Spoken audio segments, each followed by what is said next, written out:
Assalamualaikum warahmatullahi wabarakatuh. Selamat pagi, Bapak Ibu dan teman-teman semuanya. Bertemu dengan saya, Saleh, seorang praktisi hukum ya. Saya seorang lawyer investasi dan sekaligus investor dan trader ya, khususnya investasi di saham-saham syariah yang tercatat di Efek Indonesia. Terima kasih telah berkunjung di channel ini.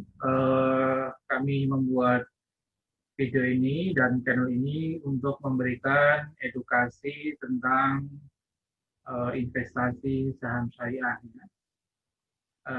Silahkan bisa subscribe, like, and share channel ini untuk memperluas ya pemahaman dan edukasi di bidang investasi di saham syariah ya, terutama. Baik, saya ingin sharing kepada teman-teman dan sobat semuanya ya terkait menariknya investasi di saham syariah. Ya, kami sampaikan bahwa saham syariah adalah instrumen investasi tercepat dan terbaik untuk meningkatkan aset likuid Anda. Ya. Jadi dari pengalaman selama ini terbukti bahwa memang saham itu adalah salah satu instrumen investasi yang tercepat dan terbaik ya untuk melipat gandakan dan meningkatkan aset likuid Anda. Di mana salah satu buktinya ya selama mungkin 2-3 bulan terakhir ya sampai 6 bulan terakhir kami bisa mendapatkan return atau gain ya antara puluhan persen sampai dengan ratusan persen ya. Sebagai contoh Kimia Farma ya. Kimia Farma yang kami beli di kisaran bulan Agustus ya 2020 ya waktu COVID sedang merebak ya. Itu kami beli di harga 1.295, kami jual di 3.310 ya. Artinya masih atau mendapatkan keuntungan kurang lebih 155% ya. Jadi lumayan tinggi ya. Kemudian ada saham yang lain, ada PNBS ya, ada SAMI ya. Ada PNBS di Panin Bank Syariah, kami mendapatkan keuntungan 53% ya. Dan yang lainnya BRIS ya 32% dan masih banyak peluang-peluang lain yang ada di saham syariah ini yang cukup besar ya keuntungannya kalau kita bisa investasi di momen yang tepat ya. Ya. Jadi kalau Bapak Ibu dan teman-teman semuanya ingin mendapatkan konsultasi dan bagaimana cara investasi di saham syariah, ya, silahkan bisa WA kami. Kami dengan senang hati akan membantu Bapak Ibu dan teman-teman semuanya dengan target return ya ini artinya target ya, artinya mudah-mudahan tercapai ya, artinya kita range antara 24% sampai 30% dalam setahun. Ya. Tentunya tergantung juga dengan kondisi market ya, bursa saham dan ekonomi dan sebagainya ya. Yaitu yang bisa kita peroleh dari return di saham ya.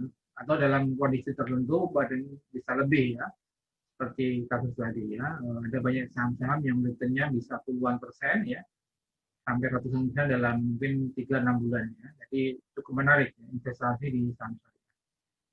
Kemudian saya seorang lawyer ya, seorang praktisi hukum ya, barangkali Bapak Ibu dan teman-teman yang terkait dengan investasi saham ingin mendapatkan bantuan hukum ya terkait dengan investasi saham ya, bisa menghubungi kami, bisa kami bantu ya untuk terkait dengan bantuan hukum di bidang investasi. Jadi yang membedakan saya ya dengan mungkin YouTuber lain di bidang saham, saya seorang investor dan sekaligus seorang lawyer ya, seorang praktisi hukum. Jadi memahami beberapa aspek hukum terkait dengan hukum investasi, ya, khususnya di saham. Ya, ini salah satu contoh perkara hukum yang saya tangani sebagai saksi ahli, ya.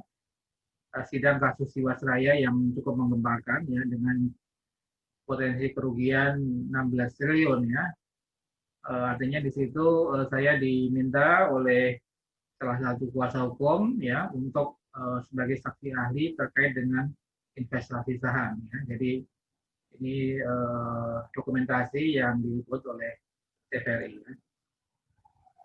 Saya juga seorang penulis buku, ya. Sebelumnya berkarir di Bursa Efek, ya.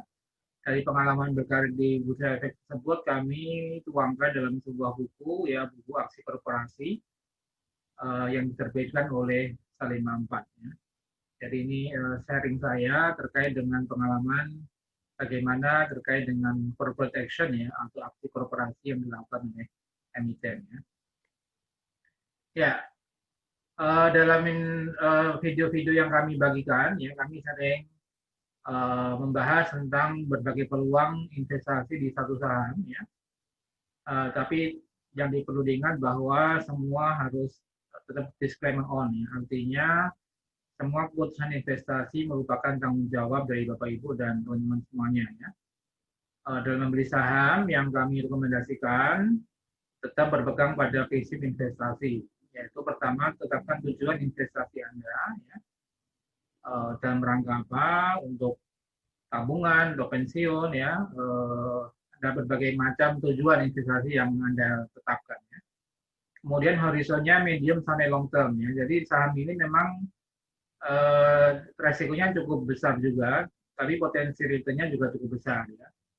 Dan juga tentunya tergantung dengan horizonnya, ya.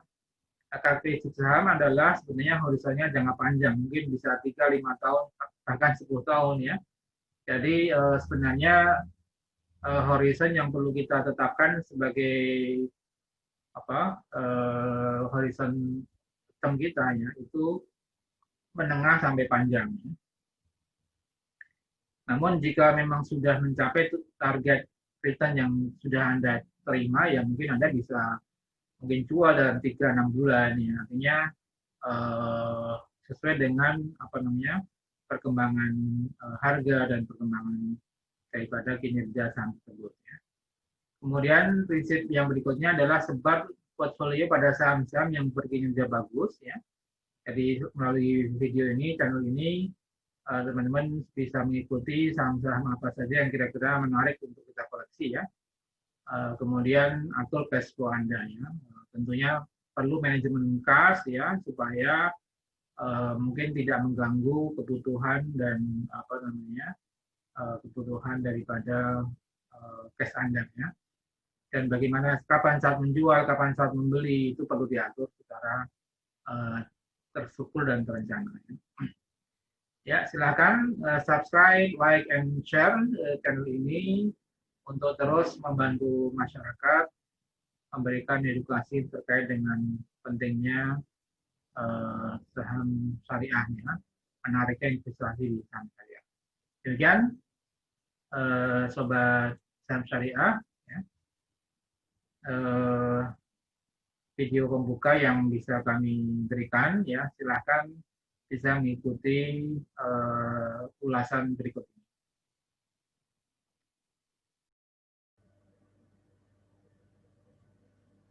Ya, baik. Pada video ini adalah membahas video kedua, ya, tentang saham farmasi dan alat kesehatan. Ini yang menjadi banyak diskusi dan isu publik, ya. Saham farmasi kena prank katanya. Ya, makanya di video ini tadi pertama kami sudah membahas Kimia Farma, bisa dilihat di video sebelumnya. Bagaimana dengan IRA, ya? IRA Itama Ranuraya, ya, TBK. Ini emiten di bidang alat kesehatan, ya, suntik, alat suntik, kemudian high tech, teknologi di bidang alkes, ya. Sama nasibnya dengan Kimia Farma dan emiten farmasi lain, 3 hari ini berturut-turut ARB karena habis isu vaksinasi katanya sudah selesai ketika mulai oleh Pak Jokowi tanggal 13 Januari, ini 3 hari berturut malah drop ARB 3 kali ARB ya, 6%, 6%, 6%. Dari 3.700-an balik ke 2.990 ya, atau kisaran 3.000-an. Ya, ini ada apa dengan nira? Berapa sih sebenarnya harga wajarnya? Ya, ini saya coba hitung, membuat hitung-hitungan berapa kalkulasi estimasi harga wajar IRA dikaitkan dengan ya rencana bisnis dan situasi terkini ya terkait dengan COVID-19. Ya, yang menarik memang IRA ini saham yang cukup fenomenal sebenarnya ya, naik cukup tajam sekali. Ini di video kami sebelumnya kami dalam bahasnya ada 10 kali ya, kali itu 2, 3, 4, 6, 7, 9 ya. 9 kali kenaikan ya. Memang kenaikannya luar biasa sih apa? Dari sekitar 1.500-an ke 3.700 ya. Ya karena dengan apa sentimen masalah isu COVID, kemudian vaksinasi ya, alkes dan sebagainya, ini saham-saham sektor farmasi semua naik ya. Nah, cuma masalahnya di 3 hari terakhir nih ARB terus. Nah, ini kenapa dan kira-kira berapa sih sebenarnya harga wajarnya? Coba kita hitung ya. Kalau dilihat dari volumenya ya sebenarnya kenaikan sejak ini ya tanggal 5 Januari ya itu 24% ARA itu 1,9 juta lembar ya, 1,9 juta lot ya. Kemudian di tanggal berikutnya tanggal 6 naik 3,5 juta lot ya. Kemudian tanggal 28 Januari naik 24% ya, ARA lagi 2 juta lot ya. Kemudian tanggal berikutnya 11 Januari naik 25% lagi ya, ARA lagi 1,6 juta lot. Ya ini cukup besar ya transaksinya. Maka banyak investor yang ya artinya beli di kisaran antara ini ya, antara 2.000 sampai 3.000-an. Artinya memang cukup banyak, besar dan volumenya transaksinya ya. Nah, kemudian gara-gara ini bursa melakukan suspend tanggal 12 ya, 1 hari sebelum vaksin ya oleh Pak Jokowi. Suspend, kemudian ketika suspend dibuka dan apa? Memang dilakukan vaksinasi hari pertama Pak Presiden, itu sempat naik ke 4.390, namun entah mengapa investor rame-rame jual sahamnya dan akhirnya turun 6% ya. Hari berikutnya juga turun, hari ketiga turun. Nah ini gimana sebenarnya peluangnya atau berapa sih sebenarnya harga wajar atau support IRA ini ya. Namun kalau dilihat dari volumenya ya, volume tanggal 14 Januari itu cuma 30.000 lot ya, kecil ya. Kemudian volume tanggal 15 Januari hanya 28.000 lot, karena memang ARB dan tidak ada yang mau membeli ini ya, sekitar 500 ribuan lot ya. Jadi ya sebenarnya mungkin sepertiganya lah ya dari transaksi. Kalau kita lihat sempat tertinggi di 3,5 juta ya, berarti sebenarnya nggak terlalu banyak yang melakukan penjualan di IRA ya. Ya artinya ini masih akumulasi buy waktu ini ya, tanggal-tanggal ini hijau ini, namun ARB ini artinya volumenya sih kecil, sebenarnya tidak terlalu besar.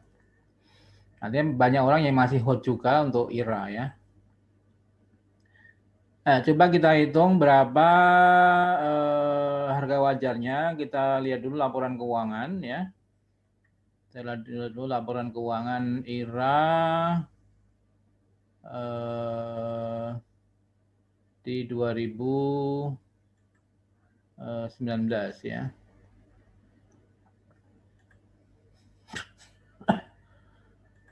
Ya, di sini laporan audit dari IRA ya, Itamaraya ini, Ranuraya ya, perusahaan di bidang alat suntik dan alat kesehatan ya. Jadi kalau kita lihat di sini ya, penjualan tahun 2019 itu 281 miliar, naik dari tahun 2018 265, laba kotor naik 56 menjadi 59 miliar, kemudian laba operasi 43 miliar ya. Dan laba bersih atau laba setelah pajak itu 32 miliar menjadi 33 miliar. Ini masih kisaran 33 miliar ya. Kemudian IRA ini menyampaikan keterbukaan informasi ya beberapa kali dan juga bisa dilihat di public expose-nya ya dan beberapa media ya. Di mana IRA itu menyampaikan keterbukaan public expose ya setelah disuspend oleh bursa itu melakukan keterbukaan informasi kepada publik ya. Jadi Itama Rano Raya ini adalah high tech healthcare solution. Jadi penyedia emiten di bidang apa? High tech ya. Jadi alat kes dengan teknologi tinggi ya. Di mana ini bisa kelihatan ya.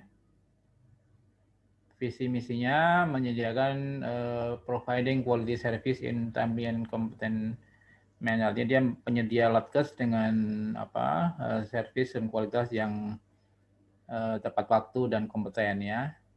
Kemudian promoting the best healthcare product to community ya dan sebagainya. Ini bisa dilihat nanti. Ini manajemennya, susunan komisaris dan direksi ya dari ahli kesehatan ya. Pak Chandra Yoga Ditama ya, spesialis sampai ini ya. Jadi di bidang medis ya. Kemudian kita lihat produknya apa aja ya. Salah satu produk yang unggulan utama dari IRA adalah OneJack ya. Jadi alat suntik OneJack. Ada beberapa tipe, nanti mungkin dari kedokteran lebih tahu ya. Tapi kira-kira ini ada beberapa alat suntik yang dimiliki atau yang dipasarkan oleh IRA ini. OneJack ya. Ya, artinya di sini terkait dengan kebutuhan imunisasi ya, ini yang melejitkan saham IRA itu ya. Jadi kebutuhan imunisasi kan cukup banyak. Jadi satu suntik ya kan, satu orang satu alat suntik. Kalau misalnya kebutuhan imunisasi rakyat Indonesia ya ratusan juta kan, artinya padahal mungkin satu orang bisa disuntik 2 kali, artinya bisa 2 kali lipat dari jumlah yang harus divaksinasi gitu ya. Nah, ini tentunya akan melejitkan kebutuhan terhadap OneJack, alat suntik dan makanya IRA naik terus waktu itu ya sebelum tanggal 13. Jadi ini pabriknya ya beberapa pabrik terkait dengan alkes tadi.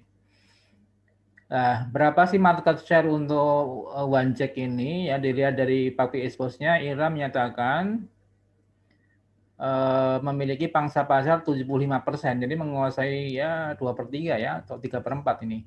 3/4 dari pangsa pasar untuk alat suntik ini, jadi menguasai cukup besar ya 3/4 dari pangsa pasar di Indonesia tahun 2019. Kemudian juga memiliki beberapa high tech produk ya kerjasama dengan Abbott ya, ini mungkin alat di bidang medis ya, mungkin orang yang terkait dengan medis ini lebih tahu ya. Kemudian market share-nya adalah 63% ya, nanti penguasa pasar juga untuk market share Abbott ya, alkes tadi. Kemudian ada Terumo ya, ada beberapa alkes di bidang kesehatan ya, HMD dan sebagainya. Polmed, medical, ini alat-alat di bidang kesehatan medisnya.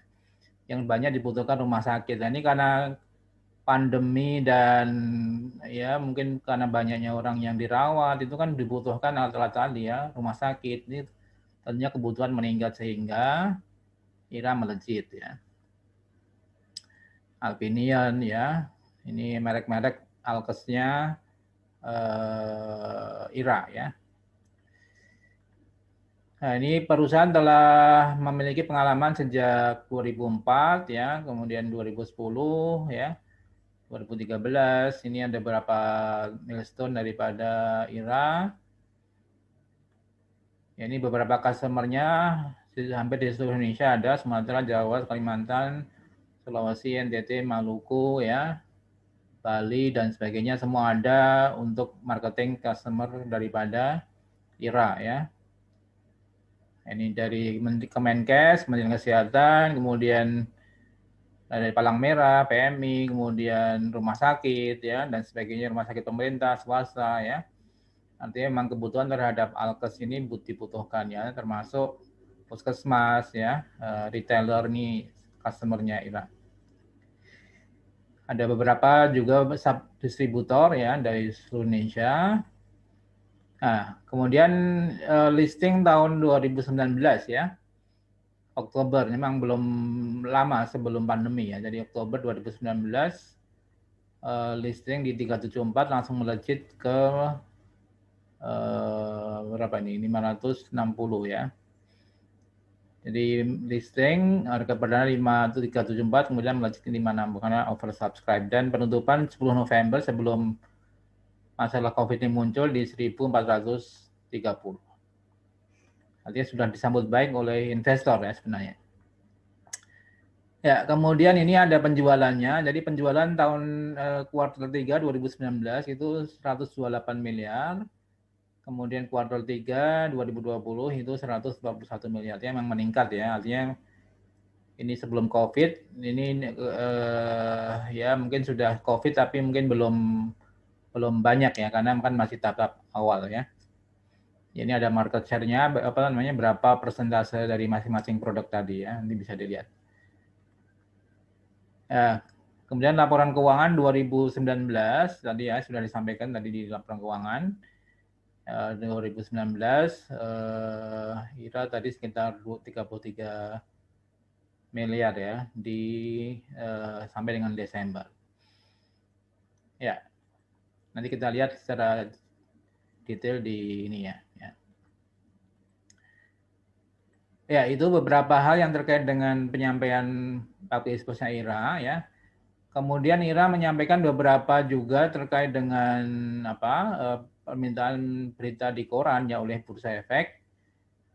Di bisnis Indonesia IRA targetkan tumbuh 100% lah. Ini yang tadi tanggal berapa? 11 Januari melejit tadi ya, melejit sahamnya ya. Ditanya oleh bursa, dijawab oleh IRA ya, apakah benar ya klarifikasi atas kebenaran berita tersebut.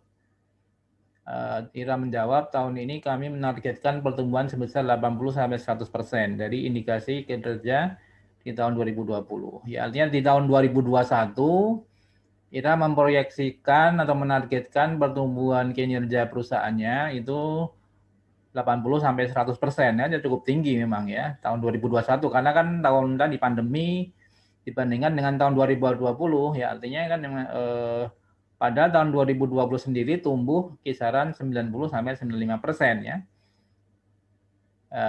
Artinya memang 2 kali lipat ya pendapatan di 2020 dibandingkan 2019.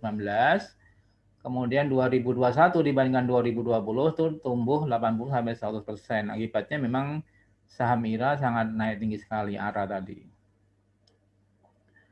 Karena adanya kebutuhan terhadap produk swab ya, swab antigen tes ya. Kemudian di tahun 2021 swab antigen tesnya mungkin kebutuhannya 5-10 juta unit ya. Nah, ini yang kebutuhan terhadap kebutuhan tes untuk COVID ya. Jadi kemudian strategi bisnisnya IRA itu tahun 2021 mempersiapkan dari model bisnis medical equipment supplier, artinya sebagai supplier ya penyedia penyedia alat medis tadi menjadi manufacturer, artinya menjadi pabrikan sendiri ya. Jadi kalau selama ini hanya memasarkan, ini IRA akan mempersiapkan menjadi manufacturer, artinya sebagai pabrikan alat kesehatan sendiri ya. Ya ini tentunya kalau membuat sendiri kan untungnya lebih tinggi ya. Ini yang dengan kerjasama dengan mitra-mitra sebelumnya. Jadi kemudian produk-produk barunya perseroan akan meningkatkan mulai menjual produk baru dengan merek Evimax ya, berupa imunomodulator untuk peningkatan imun tubuh dalam rangka mencegah COVID-19. Ya, ini sekarang lagi proses mendapatkan izin dari BPOM ya. Ini kalau memang sudah keluar dia akan pasarkan ya. Ini sudah diproduksi di Australia. Ya, jadi sebenarnya positif semua memang sentimennya positif.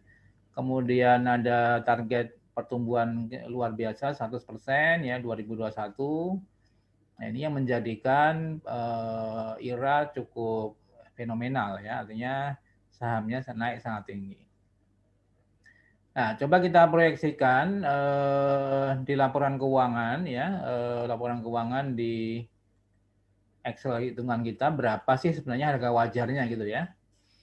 Banyak orang yang mengatakan IRA sudah terlalu mahal ya. Ya, coba kita lihat ya. Kalau kondisi sekarang memang belum tercermin karena kan baru kemarin kan laporan keuangan 2020 kan belum banyak ya mencerminkan kondisi yang gara-gara COVID ini ya. Jadi di 28 di IRA di 2019 tadi pendapatannya 281 miliar ya. Dengan asumsi bahwa karena ini di audited ya, di auditednya 281 miliar, sehingga tadi laba 33 miliar sudah ya, tadi sudah diterangkan. Di 2020 menurut tadi pernyataan daripada IRA, ini 2020 sudah lewat dan sekarang lagi proses audit kan. Artinya proyeksinya katakanlah kenaikan 80 sampai 100% tadi kan, katakanlah kita angka yang 100% optimistik ya. Maka pendapatan IRA menjadi 562 miliar ya. Kemudian HPP-nya 444 miliar ya, saya bulatkan ini estimasi, laba kotor kurang lebih 118 miliar. Jadi laba tahun berjalan di 2020 estimasinya 63 miliaran. Nanti 60 miliar 2 kali lipat dari laba tahun 2019 ya. Kemudian dibagi dengan jumlah lembar saham IRA itu 39 per rupiah per lembar saham. Jadi laba per sahamnya atau EPS itu 39 rupiah ya. Kita bulatkan 40 lah gitu ya.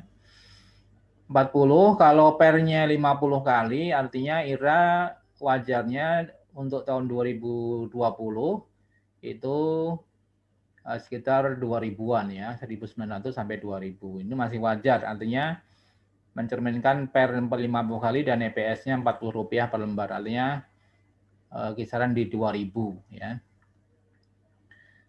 Nah, kemudian untuk tahun 2021 gimana? Tadi kan dinyatakan bahwa memang kenaikan penjualan juga hampir 2 kali lipat ya. Jadi kami estimasi katakanlah di 2021 tadi kebutuhan swab antigen dan sebagainya ya, alkes dan sebagainya, jarum suntik, vaksinasi yang baru mulai gitu kan. Itu pendapatan IRA katakanlah 1,1 triliun ya. HPP-nya 800 miliaran, kemudian laba kotor 236 miliar. Estimasi kami laba tahun berjalan di 2021 nanti 148 miliar, artinya 2 kali lipat ya dibandingkan tahun 2020. Akibatnya EPS-nya 93 ya, misalnya kita buatkan 100 lah gitu ya. 100 kalau dengan per 50 kali itu IRA di kisaran 4.600 ya. Jadi IRA harga wajar di 2021 itu mencerminkan 50 kali per ya, dengan asumsi tercapai semua target tadi itu di kisaran 4.600 ya. Kalau misalnya COVID terus merajalela, kemudian kebutuhan suntik vaksin juga sangat dibutuhkan ya, alat suntik dan sebagainya, misalnya sampai 60 kali pun ya 5.500 ya untuk.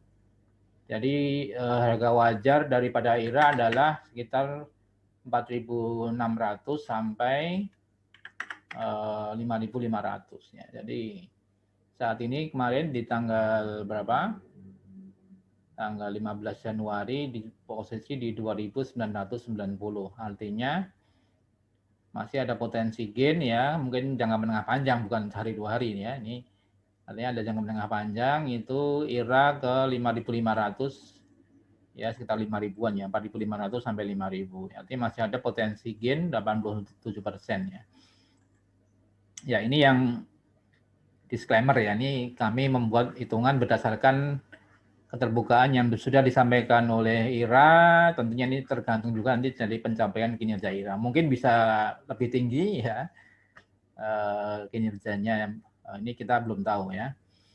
Artinya tapi dari estimasi yang sudah disampaikan, kira-kira hitungan wajarnya adalah menurut saya ya, pendapat saya, itu di kisaran 4.500 sampai 5.500 ya. Jadi masih sekarang harga 2.990 atau 3.000 masih murah ya. Artinya masih potensi buy ya untuk menengah panjang, bukan 1-2 hari. Jadi kalau investor baru rugi nyangkut 3 hari sudah mau cut loss ya, itu kan aneh ya. Padahal kita investasi itu kan melihat prospek ke depan ya, bukan kalau 1-2 hari turun dijual, itu kan namanya gambling ya. Jadi dalam hal ini menurut pendapat saya ya IRA masih rekomendasinya buy ya. Jadi buy on weakness kalaupun ini mau bertahap ya.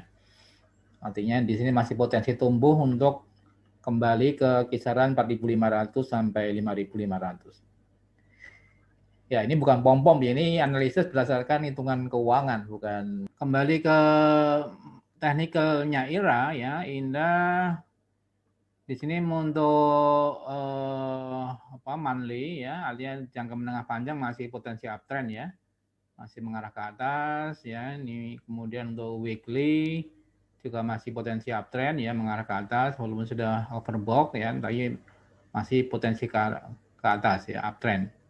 Sedangkan daily-nya memang ada kelihatan ada penurunan kemarin ya 3 hari ini. Namun tadi melihat hitungan keuangannya kan masih potensial nih ya. Dan kalaupun dilihat dari teknikalnya, support IRA itu ada di kisaran 2.600-an ya. Jadi kita lihat Senin nanti tanggal 18 Januari ya, kalau IRA menyentuh supportnya 2.600-an dan bisa kembali naik ke atas, artinya uptrend IRA masih on track ya, naik ya. Jadi support pertama di 2.600, support kedua di 2.000. Jadi masih kita lihat di sampai 2.600 ini apakah tertembus atau tidak ya.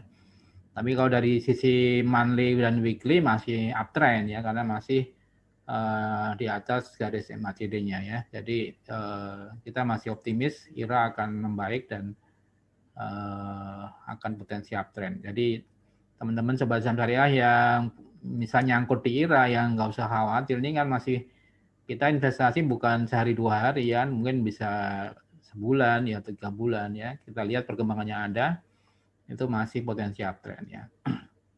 Bahkan kalau punya dana lebih bisa average short, nantinya kalau dia turun kita beli gitu ya. Yaitu mental investor yang seharusnya kita miliki ya. Jadi kesimpulannya dari hitungan keuangan tadi ya, hitungan keuangan IRA tetap rekomendasinya buy ya, tidak kemahalan dengan target katakanlah menengah panjang itu ke kisaran 4.500 sampai 5.500 ya. Ya ini disclaimer on ya, artinya semua keputusan investasi jual beli itu keputusan investor, saya membantu melakukan analisis dari sisi fundamental dan teknikal ya. Demikian Sobat Saham Syariah, semoga bisa memberikan sedikit pencerahan ya. Jadi kita harus logik dan tetap rasional ya ketika melakukan investasi di saham itu ya, tidak emosional ya. Jadi kita tetap rasional, memegang teguh hitung-hitungan ya, tidak sekedar ikut-ikutan pasar yang kemana arah gitu ya. Jadi kita harus punya pegangan tuh seorang investor yang harus kita miliki ya. Baik, demikian Sobat Saham Syariah, semoga bermanfaat. Salam profit dan berkah. Wassalamualaikum warahmatullahi wabarakatuh.